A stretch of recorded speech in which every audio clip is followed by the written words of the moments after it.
सत्य वचन, अमर वचन, जीवित वचन, दिव्य वचन, सत्य वचन, अमर वचन, जीवित वचन। साई दा बामा बनी दा बामा बगरे रे सनी रे सनी रे सनी रे सनी रे सा। दिव्य वचन, सत्य वचन, अमर वचन, जीवित वचन, दिव्य वचन, दिव्य वचन।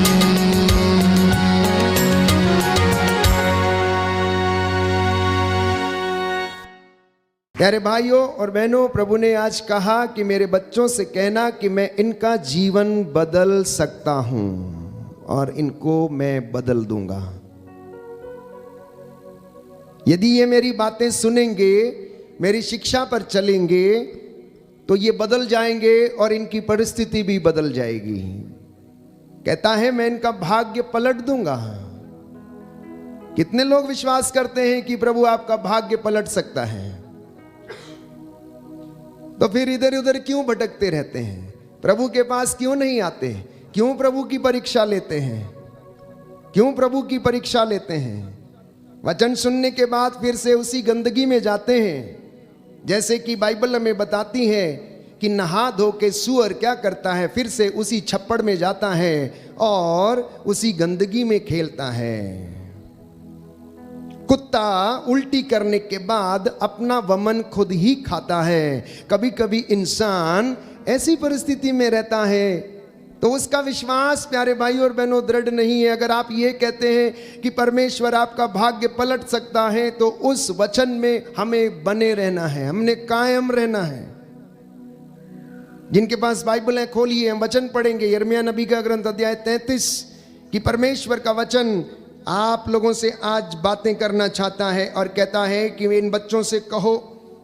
लिखा है अध्याय 33 पद संख्या 3 और उससे आगे, यदि तुम मुझे पुकारोगे तो मैं तुम्हें उत्तर दूंगा और तुम्हें ऐसी महान तथा रहस्यमयी बातें बताऊंगा जिन्हें तुम नहीं जानते। मैं तुम्हें ऐसी महान और रहस्यमयी बातें बताऊंगा जिन्हें तुम नहीं जानते हो।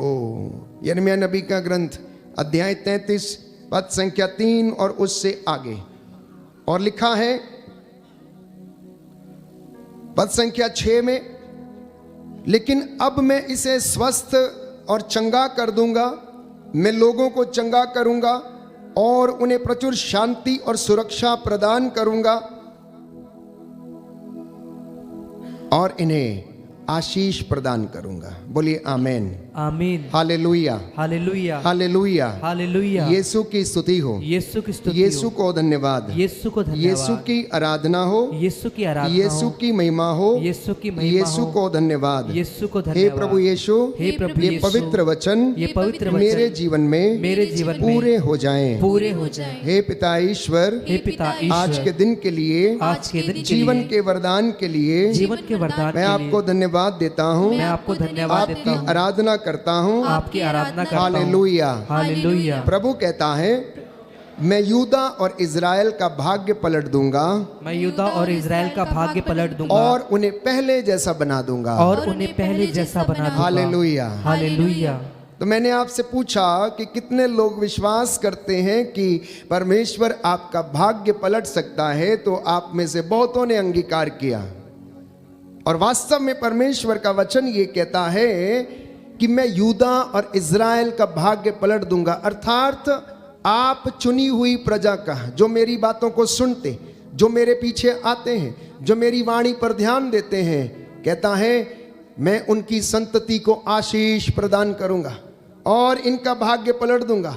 आप इधर उधर मारे मारे नहीं दौड़े फिरोगे, परंतु आप लोग जान जाओगे कि यहोवा परमेश्वर है और वो राज्य करता है, वो राज्य करता है। जी हाँ प्यारे भाइयों और बहनों, बाइबल में ऐसे अनेक उदाहरण हैं जहां पर हम देखते हैं कि परमेश्वर के संपर्क में उसके वचन के द्वारा जितने भी लोग आए उनके जीवन बदल गए, उनके जीवन बदल गए। वो जो जिंदगी पहले बिताते थे, यीशु से संपर्क होने के बाद, उनका दर्शन प्राप्त कर लेने के बाद उनका जीवन बदल गया। इसलिए एक सुंदर गीत है जो भाई संदीप अक्सर हमें गवाते हैं और संगति करते हैं, बदल गया मेरा जीवन बदल गया है। जब से यीशु मेरी जिंदगी में आया है तब से मेरा जीवन बदल गया है। प्यारे भाइयों और बहनों, अब आप लोग सवाल करेंगे कि आखिर यीशु जीवन कैसे बदल सकता है? वो कौन सी ऐसी चीज है जो हमें बदल सकती है? यीशु में क्या खासियत है? यीशु के वचन में आखिर है क्या? सो इस बात से आप लोगों को समझना चाहिए और उस रहस्य को समझने की आवश्यकता, और ये रहस्य पवित्र आत्मा आप लोगों पर खोलता है। क्योंकि यीशु पिता से उत्पन्न है, इकलौता बेटा है। आदि में शब्द था, शब्द ईश्वर के साथ था और शब्द ही ईश्वर था। ईश्वर ने उसके अधिकार में सब कुछ डाल दिया है। वही महिमा और सम्मान का अधिकारी है। उसे भाग्य पर, हमारे जीवन पर, मृत्यु पर, भविष्य पर, भूतकाल पर, वर्तमान पर, पूरी सृष्टि पर, सबके ऊपर अधिकार है। अब जिस व्यक्ति को इन तमाम चीजों पर अधिकार हो, वो जो चाहे वो कर सकता है। विश्वास करते हैं नहीं करते हैं? करते हैं नहीं करते हैं? तो इसलिए बाइबल कहती है कि जो व्यक्ति ये विश्वास करता है कि ईसा मसीह ईश्वर का बेटा है, वो मुक्ति प्राप्त कर चुका है, उसे अनंत जीवन प्राप्त है, वो आजाद हो गया है, वो मृत्यु के पार जा चुका है। अब उसे परमेश्वर में बने रहने की आवश्यकता है। Hallelujah, hallelujah, hallelujah, hallelujah, hallelujah, hallelujah. हे प्रभु यीशु, मैं यीशु, विश्वास करता हूँ मैं विश्वास करता आप हूँ मेरा जीवन बदल देते हैं। Hallelujah, hallelujah. मैं आपको धन्यवाद देता हूँ, मैं आपको धन्यवाद देता हूँ, आपकी आराधना करता हूँ, आपकी आराधना करता हूँ, आपकी महिमा गाता हूँ, आपकी महिमा जय गाता हूँ, जयकार करता हूँ। जय जयकार करता हूँ। Hallelujah, hallelujah. यीशु मसीह की जो खासियत है, वो ईश्वर का इकलौता बेटा है, जिसने अपना लहू बहाकर आपको और मुझे पाप की दास्ता से छुड़ाया, गुलामी की दास्ता से उसने हमें आजाद किया, जिससे कि मैं और आप उसकी हजूरी में बैठकर उसे आमने सामने देख सकें, उससे बातें कर सकें, वो हमारे बीच में रहे। उसके लहू में शिफा है प्यारे भाई और बहन, उसके लहू में जीवन है। इसलिए हमने गीत गाया, यीशु के लहू में नहा ले, जो शांति देता तुझे, जो चंगा करता तुझे, जो शिफा देता तुझे, वो लहू जिसको बहाकर आप खरीदे गए हैं। इसलिए जो कोई व्यक्ति ईश्वर का वचन सुनता, ईसा की वाणी को सुनता, वो बदले बिना नहीं रह सकता।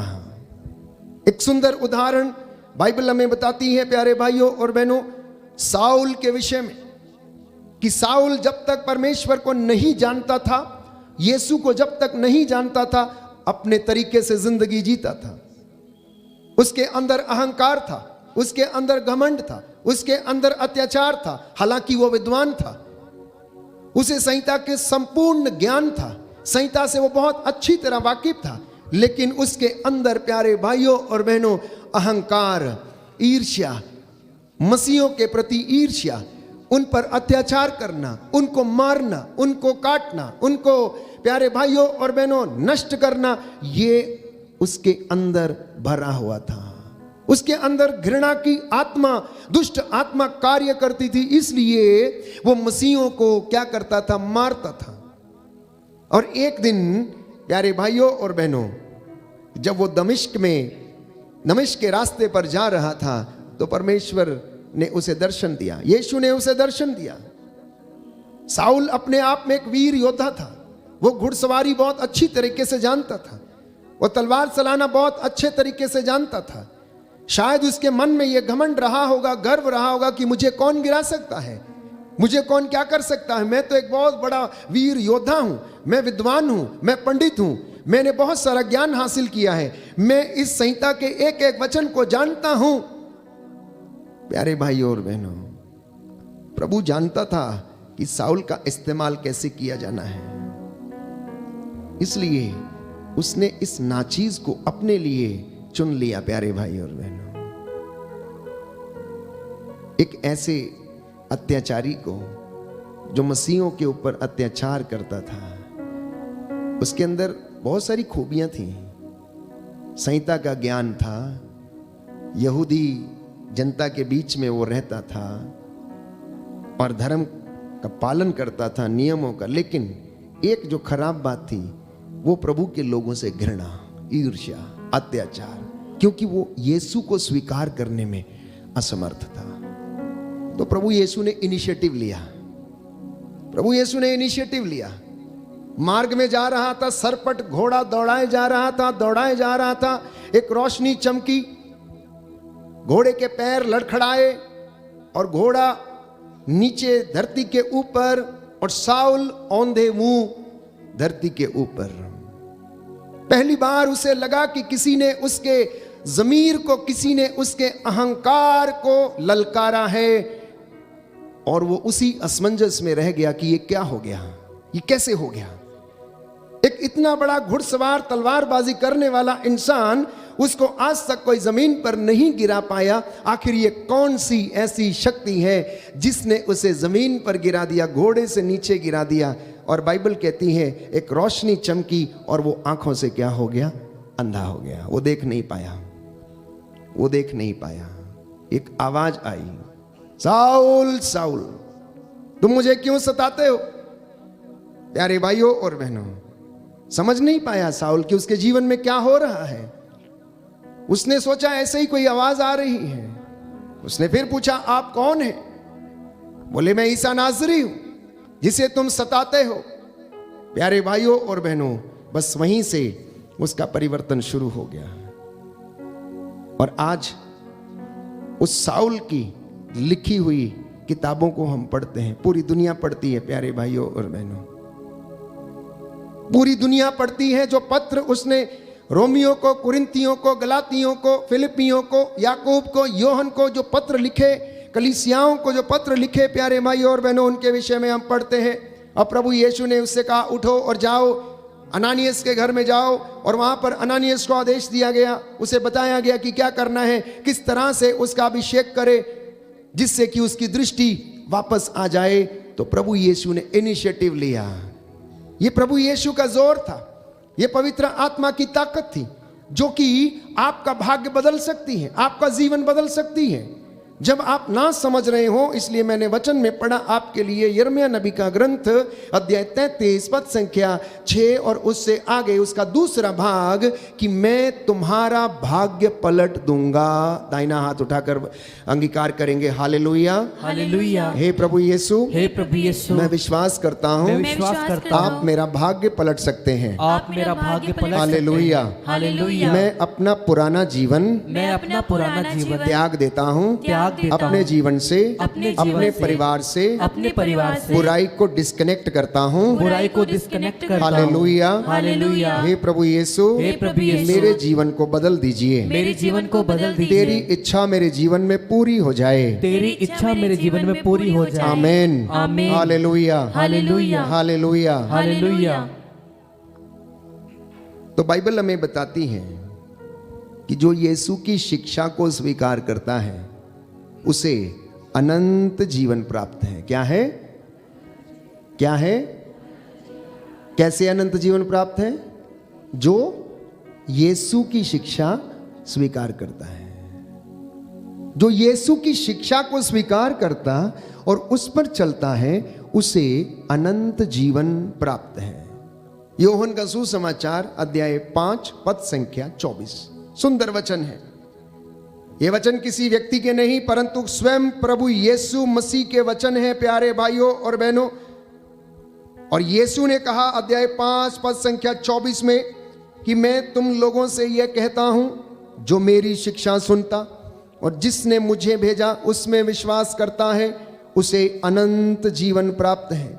वह दोषी नहीं ठहराया जाएगा, वह तो मृत्यु को पार कर जीवन में प्रवेश कर चुका है। बोलिए आमेन। आमीन। दाहिना हाथ उठाकर मेरे पीछे दोहराइए, हालेलुया। हालेलुया। प्रभु कहता है, प्रभु कहता है, मैं तुम लोगों से ये कहता हूँ, मैं तुम लोगों से यह जो कहता मेरी हूँ, शिक्षा सुनता जो मेरी शिक्षा सुनता और जिसने मुझे भेजा और जिसने मुझे भेजा उसमें विश्वास करता है, उसमें विश्वास करता उसे है, अनंत जीवन प्राप्त है। उसे अनंत जीवन प्राप्त वह है, दोषी नहीं ठहराया जाएगा, वह दोषी नहीं ठहराया जाएगा, वह तो मृत्यु को पार कर वह तो मृत्यु को पाकर जीवन में प्रवेश कर चुका है। जीवन में प्रवेश कर चुका है। Hallelujah, hallelujah, hallelujah. हालेलुया। लेकिन कई लोग यीशु मसीह को जानने के बावजूद दूसरा जीवन जीते हैं, इसलिए वो अभी तक प्यारे भाइयों और बहनों क्या है, प्रभु के साथ जुड़े हुए नहीं हैं। इसलिए उनमें जीवन नहीं है, इसलिए उनमें कष्ट है, परेशानियां हैं, चिंताएं हैं, दुख है, बीमारी है,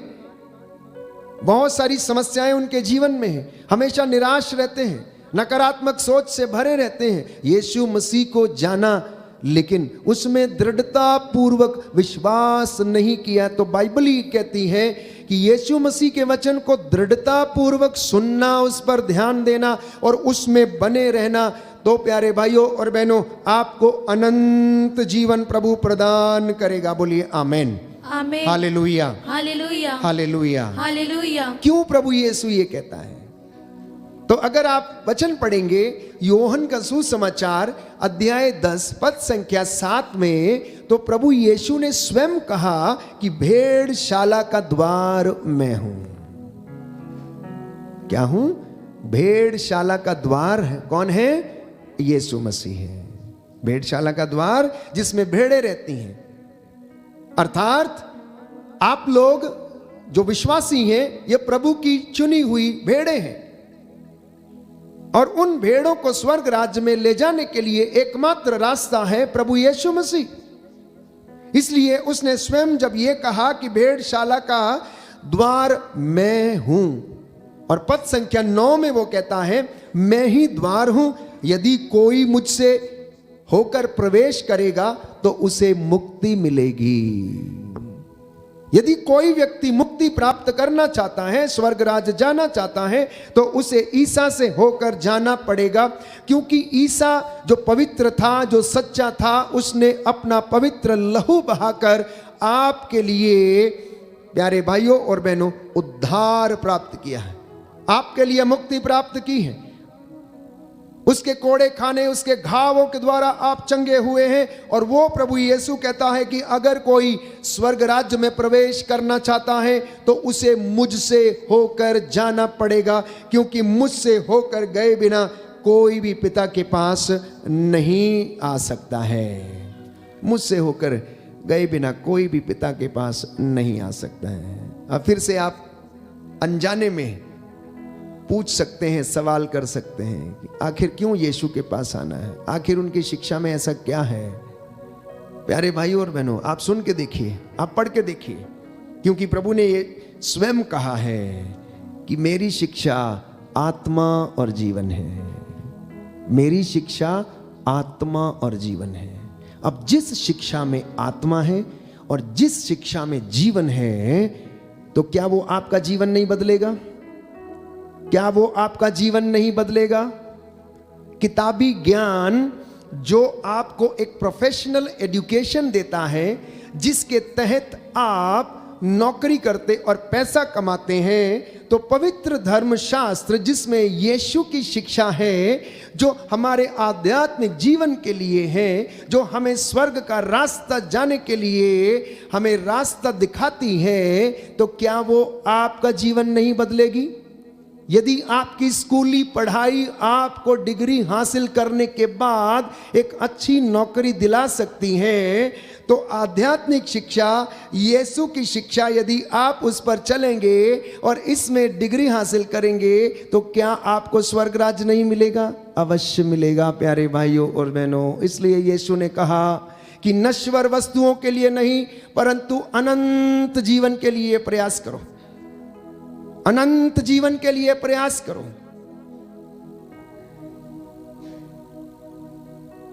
जैसा मैंने आपसे कहा कि एक व्यक्ति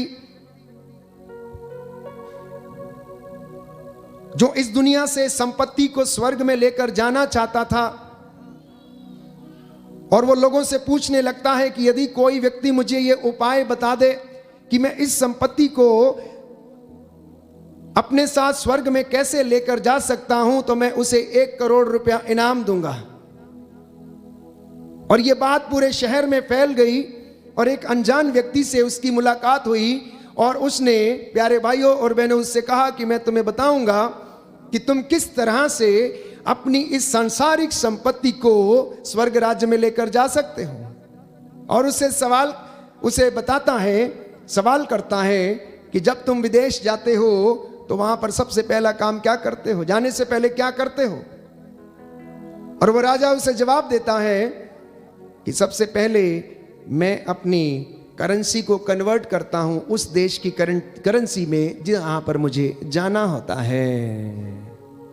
प्यारे भाइयों और बहनों, यदि आपको इस देश से दूसरे देश में जाना है तो सबसे पहले आपको अपनी करेंसी को उस देश की करेंसी में कन्वर्ट करना है। यदि आपने वहां पर एंजॉय करना है, यदि वहां आपने अच्छे से रहना है और आपकी सुख सुविधाओं का ध्यान रखना है, तो आपको, अगर आप भारतीय हैं तो भारतीय रुपए को अमेरिका जाने के लिए डॉलर में कन्वर्ट करना पड़ेगा, क्योंकि भारत का रुपया भारत में चलता है और अमेरिका का रुपया डॉलर अमेरिका में काम करता है। तो इसलिए संसार की चीज़ें संसार में चलती हैं। इसको कन्वर्ट करना है तो इसे स्वर्गीय बातों में, धार्मिक बातों में, सेवा के कामों में कन्वर्ट कर लीजिए और ये आपके साथ जाएगी।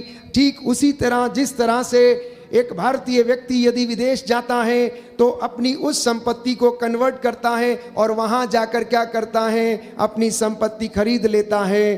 ठीक वैसे ही एक विश्वासी को भी प्यारे भाइयों और बहनों अपनी संपत्ति को जो इस दुनिया में है, पुण्य की संपत्ति में, सेवा की संपत्ति में, क्षमा की संपत्ति में, प्रेम की संपत्ति में कन्वर्ट करने की आवश्यकता है। And you can carry anything and everything. आप अपने साथ लेकर जा सकते हैं। उसके लिए आपको अपना जीवन बदलना होगा, उसके लिए सारी बुराइयों को त्यागना पड़ेगा, उसके लिए प्रभु यीशु का अनुसरण करना पड़ेगा, उसके लिए आत्मत्याग करना पड़ेगा।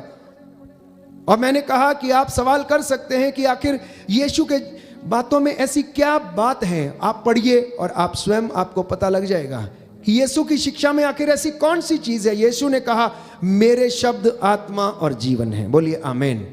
हे प्रभु यीशु, मैं इन वचनों को ग्रहण करता हूँ। Hallelujah, hallelujah, hallelujah, hallelujah. दूसरा संदेश, उनके वचनों में अनंत जीवन का संदेश है। उनके वचनों में अनंत जीवन का संदेश है। जो उसकी वाणी सुनते हैं उनके जीवन बदल जाते हैं। जो उनकी वाणी को सुनते हैं, जो उसकी आवाज को सुनते हैं, उनके जीवन बदल जाते हैं और परमेश्वर उनके भाग्य को पलट देता है। क्योंकि उनके वचन में आत्मा और जीवन है, इसलिए मैंने कहा कि वो आपके जीवन को बदल सकता है। और बहुत सारे लोगों का जीवन बदला, बहुत सारे लोगों को शिफा मिली, बहुत सारे लोग बदल गए। प्यारे भाइयों और बहनों, अब एक सवाल मैं आपसे करना चाहता हूं, क्या आप बदलना चाहते हैं? क्या आप बदलना चाहते हैं या नहीं? सच सच बताइएगा।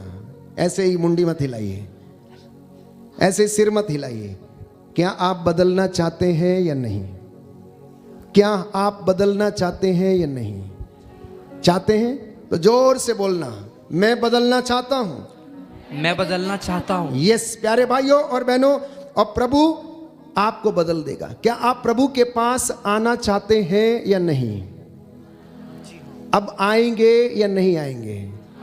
अब आएंगे या नहीं आएंगे? ये वादा आप फादर अशोक से नहीं, साक्षात प्रभु से आप कर रहे हैं कि प्रभु मैं आपके पास आऊँगा, मैं आपकी बातों को मानूंगा, मैं झूठ नहीं बोलूँगा, मैं चोरी नहीं करूँगा, मैं गलत काम नहीं करूँगा, मैं आपके साथ रहूँगा। देखिए ये वादा आप परमेश्वर से कर रहे हैं। इस वक्त वो आपके सामने मौजूद हैं, इसलिए जो आप वादा करते हैं उसमें आप खरे रहें, उसमें आप दृढ़ रहें और वो आपको आशीषें प्रदान करेगा। आप उसके साथ ईमानदार रहें, वो भी आपके साथ ईमानदार रहेगा। क्या आप उसकी शिक्षा को सुनना चाहेंगे या नहीं चाहेंगे? क्या आप उसकी शिक्षा को सुनना चाहेंगे या नहीं चाहेंगे? और यदि आप उसकी शिक्षा सुनेंगे तो वो आपका जीवन बदल देगा। प्यारे भाई और बहनों, एक दूसरा उदाहरण जिसे हम बार बार बाइबल में पढ़ते हैं, जक्केउस का उदाहरण है। जक्केउस आपके जैसे साधारण व्यक्ति था, उसके पास सब कुछ था, धन संपत्ति, घर बार सब कुछ था, एक चीज नहीं थी, शांति नहीं थी। दिन भर अशांत घूमता फिरता था। उसे अपने जीवन में कुछ खालीपन लगता था। मुझे ऐसा लगता था कि इतना सब कुछ होने के बाद फिर भी मुझे किसी चीज की जरूरत है। खोखलापन लगता था, खालीपन लगता था। इसलिए कभी कभी लोग जब खाली रहते हैं तो बेचैन से रहते हैं, वो बेचैन से रहते हैं। और यही बात जक्कैउस के जीवन में थी। ये जक्कैउस ने यीशु की चर्चा को सुना, उनके वचनों के विषय में सुना, उनके कामों के विषय में उसने सुना। वो भीड़ उनके जो पीछे लगातार जाती रहती थी, वो देखना चाहता था कि आखिर यीशु कैसा दिखता है, लेकिन वो भीड़ में ऐसे आ नहीं सकता था, क्योंकि लोग उसे क्या करते थे, शायद क्योंकि वो लोगों को ठगा करता था, इसलिए हो सकता है ठग्गू भाई कहते हो उसे। हाँ, ठग्गू भाई आ गया बिल्कुल एकदम। इसलिए अपने को छुपा के रखता था, भीड़ में ऐसे यूं ही नहीं आता था। कद में छोटा था तो भीड़ में यीशु दिखेगा नहीं, तो एक दिन उसे उपाय सूझा कि मैं क्या करूं।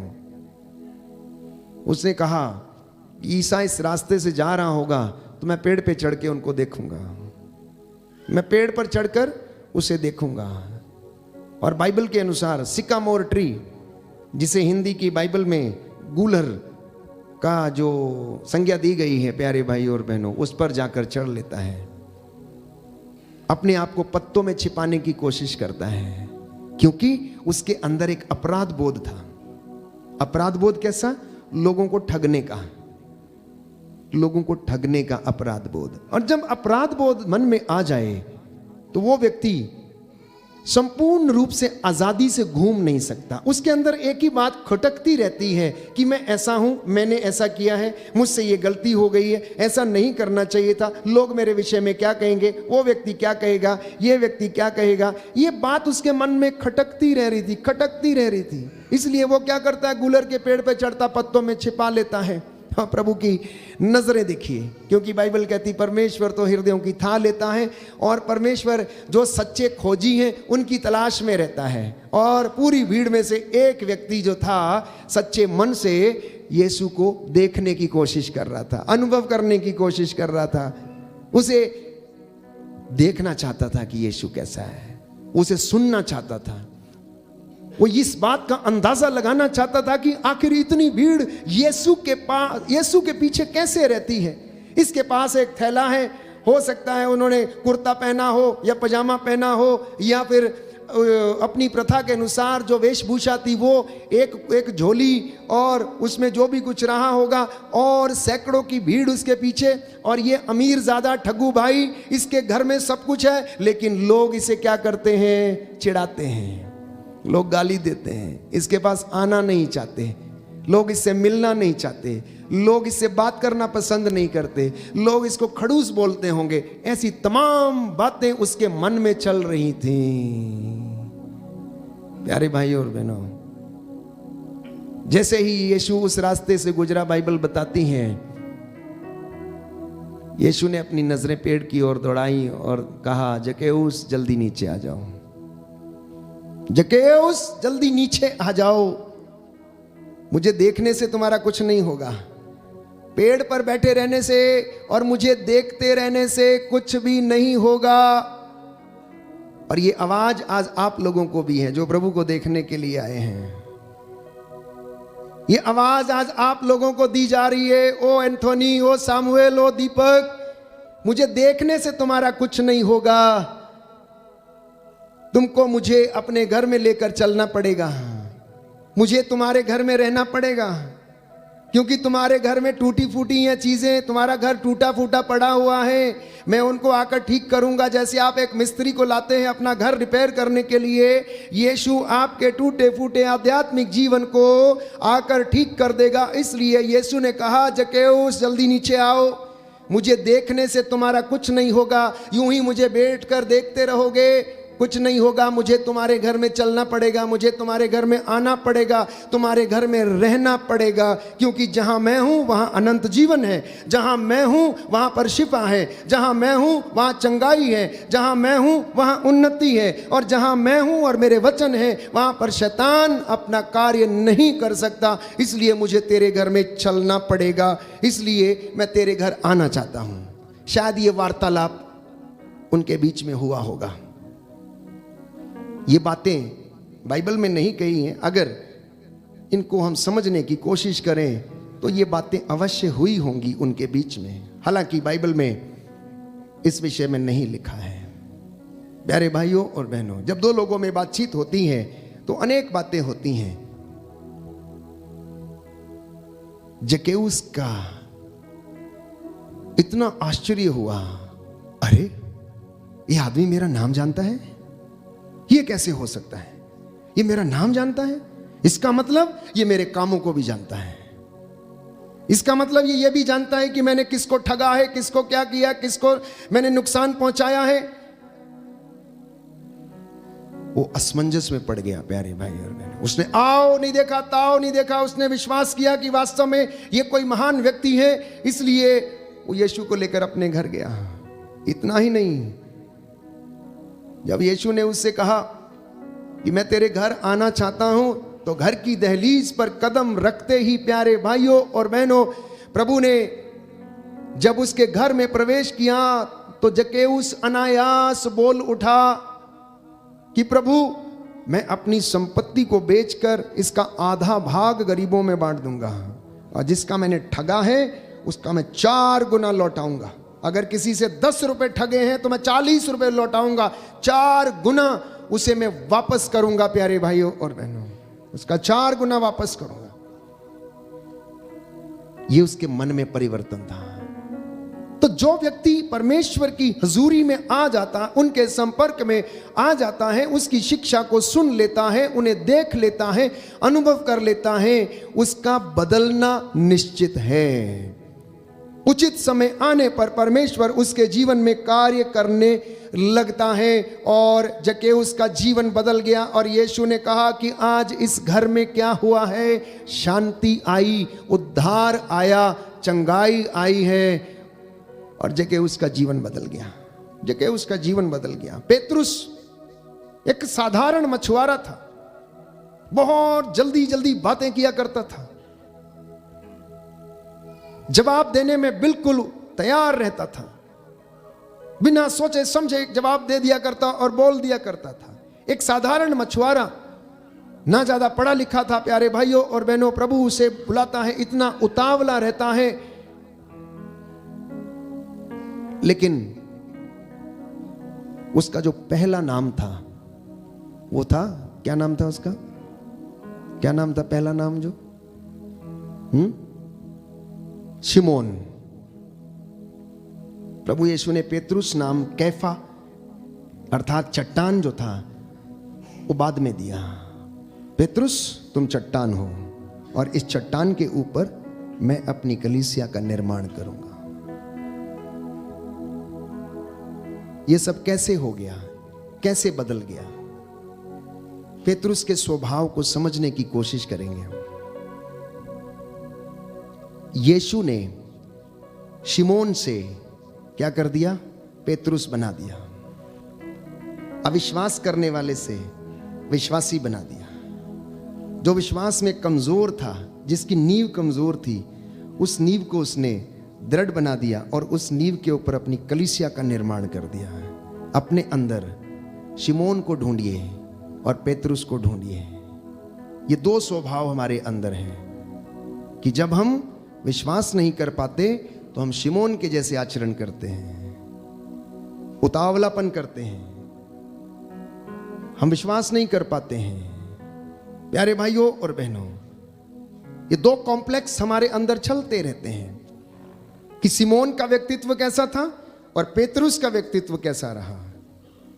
जब उसे वो नाम मिल गया, पेतरुस नाम मिल गया, उसके बाद उसने पीछे मुड़कर नहीं देखा, और प्रभु यीशु ने कहा, पेतरुस मैं तुम्हें स्वर्ग राज्य की कुंजियां प्रदान करता हूं, क्योंकि अब तुम शिमोन नहीं रहे जो कि अविश्वास से भरे हुए थे, जो विश्वास करने में असमर्थ थे, जिसने मुझे क्या कर दिया था, त्याग दिया था, जिसने मुझे इनकार कर दिया था, जो कष्ट के समय घबरा गया था, जो मौत से डर गया था, अब तुम वो नहीं रहे, अब तुम बदल गए हो, अब तुम पेतरुस बन गए हो, अब तुम्हारा विश्वास दृढ़ गया है, क्योंकि तुमने पवित्र आत्मा के सामर्थ्य से ये अंगीकार किया है कि आप मसीह अर्थात जीवंत ईश्वर के पुत्र हैं। Hallelujah, hallelujah, hallelujah, hallelujah. यीशु की स्तुति हो, यीशु की स्तुति यीशु हो, को धन्यवाद, यीशु को धन्यवाद, यीशु की आराधना हो, यीशु की आराधना हे हो। प्रभु यीशु, हे प्रभु यीशु, मैं विश्वास करता हूँ मैं विश्वास करता कि हूँ मैं बदल रहा हूँ, कि मैं बदल रहा मैं हूँ, बदल रहा हूँ, मैं बदल रहा हूँ। आपके वचनों के द्वारा आपके वचनों के द्वारा मेरे जीवन में मेरे जीवन शांति आ रही है, शांति आ रही उद्धार है, आ गया है। उद्धार आ गया है। Hallelujah, hallelujah, hallelujah. हालेलुया। तो प्रभु ने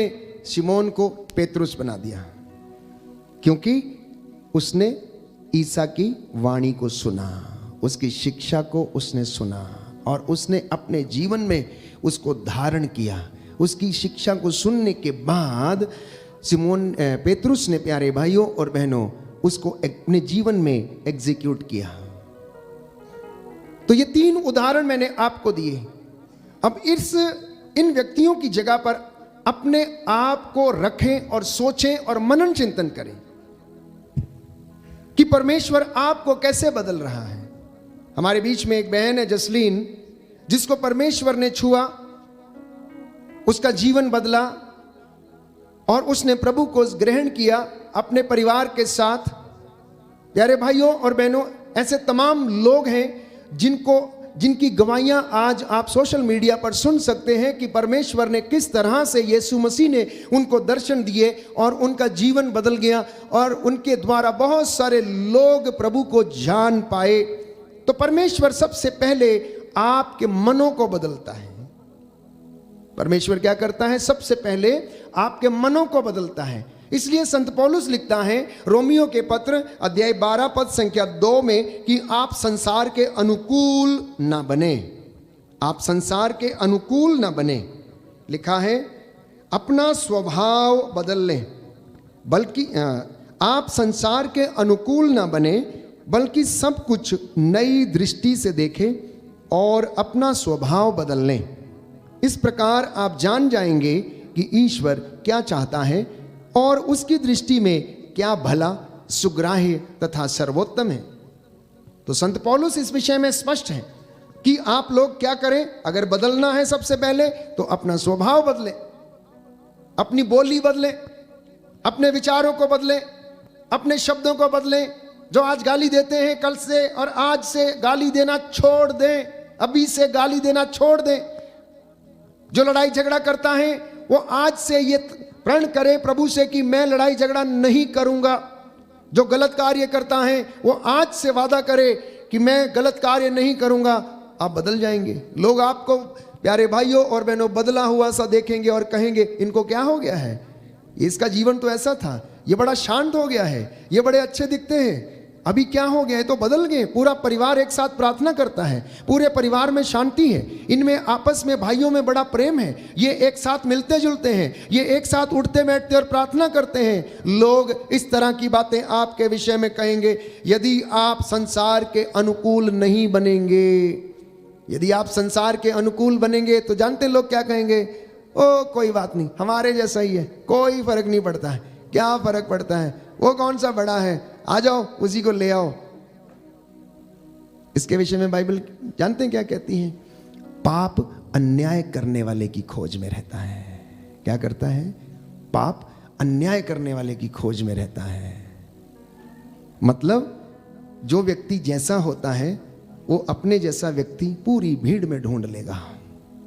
कितना बड़ा भी झुंड क्यों ना हो, कितनी बड़ी भीड़ क्यों ना हो, एक नशेड़ी नशा करने वाले को ढूंढ लेता है भीड़ में भी। व्यभिचार करने वाला व्यभिचारी को भीड़ में भी ढूंढ लेगा। प्यारे भाई और बहनों, इसलिए संत पौलुस कहता है कि आप संसार के अनुकूल ना बने। क्योंकि क्या आप नहीं जानते कि संसार से मित्रता ईश्वर से बैर है? क्या आप नहीं जानते कि संसार से मित्रता ईश्वर से बैर है? और जो व्यक्ति संसार से मित्रता करेगा वो ईश्वर से दूर हो जाएगा और प्यारे भाइयों और बहनों उसका जीवन नष्ट हो जाएगा। तो यीशु सबसे पहले आपके मन को बदलते हैं, ये बात याद रखिए। इसलिए अपने मन को समर्पित करना, विचारों को समर्पित करना कि प्रभु मैं नया बनना चाहता हूँ, मेरे विचारों को नया कर दीजिए, मेरे विचारों में आपके विचार शामिल हो जाएं, मुझे अपने जैसा बनने की कृपा प्रदान कीजिए। हमें गीत गाएंगे, मेरे दिल में बसने वाले प्रभु मुझे तेरे जैसा बना दे। दोनों हाथों को खुला रखें, आंखें बंद करें और प्रभु से कहना कि प्रभु मुझे अपने जैसा बनने की कृपा प्रदान कर, अपने मनोभाव हमें प्रदान कर, हम बदलना चाहते हैं।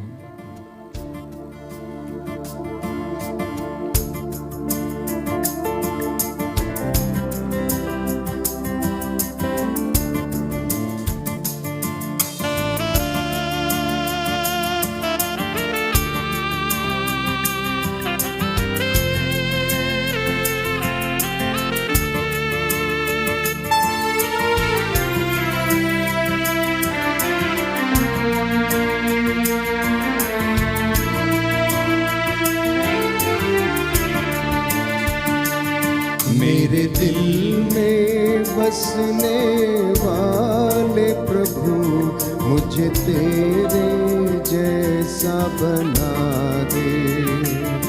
मेरे दिल में बसने वाले प्रभु मुझे तेरे जैसा बना दे।